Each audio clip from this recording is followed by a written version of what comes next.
All right, we got chapter 25, question 1. Okay. We have a uniform electric field. Magnitude is 250 volts per meter. It is directed in the positive x direction. Okay. Remember, volts per meter is the same as newtons per coulomb. Positive x direction will go off to the one side. There is a 12 microcoulomb charge. Okay, so we'll grab that. We'll say it's here.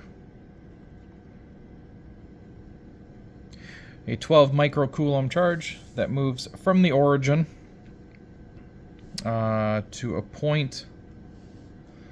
We'll call this the origin. Okay. It moves from the origin to a point that is 20 centimeters on the x-axis. So convert that to meters, 0.02 meters. And 50 centimeters on the y-axis. So 0.5 meters on the y-axis. Okay, so it moved up like that. What is the change in the potential energy of the charge field system? Okay, so we're looking for change in energy. So I need the change in U. We know that the change in U is equal to the change in V multiplied by Q. Okay, because remember, these two formulas are so close together, they're only differencing by Q. And we know that V can be written as negative electric field times a distance, or dotted with a distance. These two are vectors, remember, so it has to be a dot product. Okay. We'll take this and we'll try and figure this out, because we have an E field that was given, we have a distance that was given. So we should be on the right track here. So change in U equals to negative electric field. Okay, the electric field is 250. That has to be dotted with the distance. So remember, a dot product has to have like terms.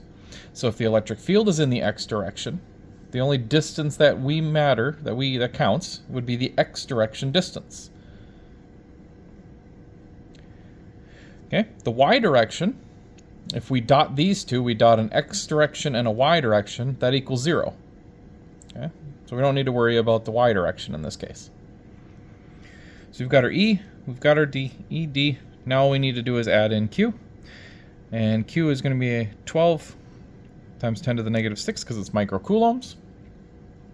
Don't forget you got this negative hanging out front. Plug this into your calculator. We should get a negative 6 times 10 to the negative 4th. Okay, very small amount. Units of energy are always going to be joules. And this is part A. Part B says, through what potential difference does the charge move? Okay. Well, the potential difference is right here. Change in potential difference is just negative E dotted with D. So it's actually just the first two parts.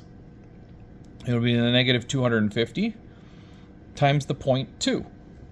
Okay, so for part B, change in potential, negative E dotted with D. Okay, which will give me a negative 250 times 0.2. Change in V, if we do this out, we should get negative 50 volts.